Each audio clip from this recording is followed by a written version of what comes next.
It's been 22 years since Freaky Friday was a hit at the box office. Did you ever think you would see this day? Well, I wondered if I would ever get to make another Freaky Friday, because wherever I went in the world, people would talk to me about it. It's just a given. And my joke always was, well, we have to wait until Lindsay's old enough to have a 15-year-old child, and then we can make a sequel. And then we figured out that she was old enough to have a 15-year-old child, and so here we are. So I wondered if we were going to be able to, but you never know, and whether Disney, whatever. So yes, I always wondered if we might be able to, and yet I was hopeful, but it required math, and I wasn't very good at math, so I was just hoping. And Sophia, you were a fan of the original. What did you think when you heard they were making a sequel? Well, when I heard that they were making a sequel, I wanted to be in on it so bad. The only reason I had even heard about it was because one of my friends was auditioning for it. And I was like, oh my gosh, I need to audition for it. And thank God I reached out and did, because now I'm here. And it was the best time of my life. Best summer ever. Jamie, were you able to easily slip back into the role of Tess, or did you have to take a completely new approach? I always hoped if we did a sequel that I would be able to it would be a little bit like muscle memory. You know what I mean? Like I would be able to slip back into Tess. But I didn't know prior to reading the script and really learning about what the movie was going to be, that really who I was going to end up switching with was a 15-year-old English girl, fish out of water kind of beauty influencer kind of girl. And so that part of it was a little more complicated for me. It was a little more of a subtle shift. The original teenager that I played was pretty tropey and easy to slip into, because she was sort of this stroppy, angsty teenager, and that was sort of easy. Maybe also because I had a 15-year-old at home at the time, and so maybe, I don't know. But this was a more subtle thing. But obviously I know who Tess is, and Tess is, a therapist, and, that part of it was easy. The pretending to be Lily was more subtle and certainly challenging.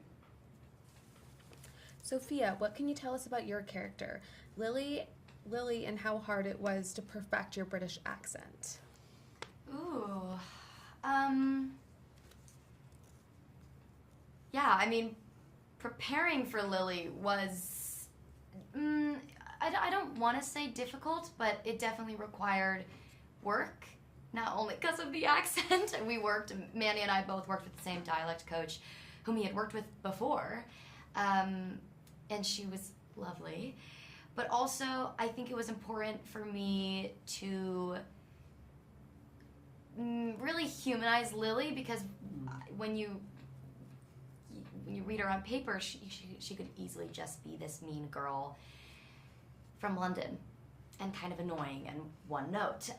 But she actually has so much depth and a lot of vulnerability that she covers up with all of her interests and all these beauty things and fashion and really wanting to be smart and good enough. And I think that was honestly the most important thing for me, because I wanted her to have depth. I didn't want her to just be this mean girl who finds herself in this ridiculous situation, because a body swap movie is fun and funny, but those moments are what's really important. That's why you got the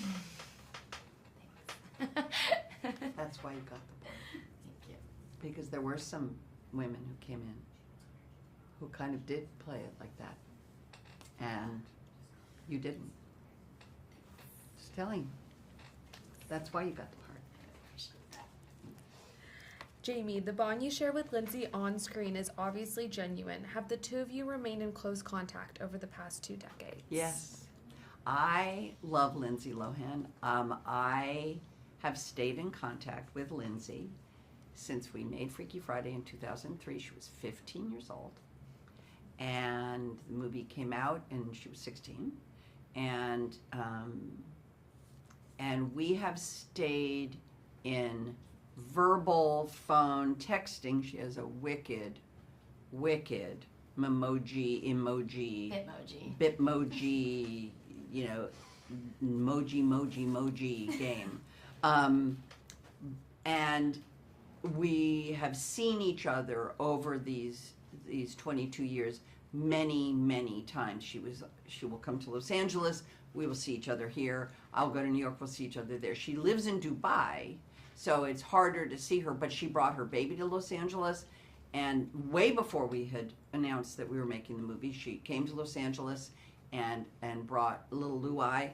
And in fact, when she brought Luai over to my house and I met Badr,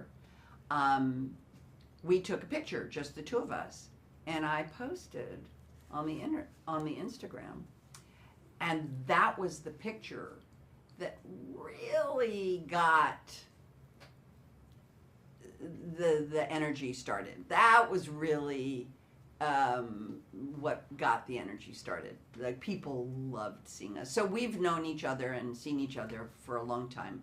But more than anything, I think we both know that we care about each other, that we trust and are safe with each other, and that's something, obviously, that we have tried to establish because it's show-off business, right? It's a lot of business, and it's a really transactional business, and there are a lot of people that want things from you, and there's a lot of pushing and pulling, and you know, a lot of looking around, and it's really important for me, personally, to make sure that we stay real with each other, and certainly it's going to happen with these young ones, and it certainly has happened with me and Lindsay.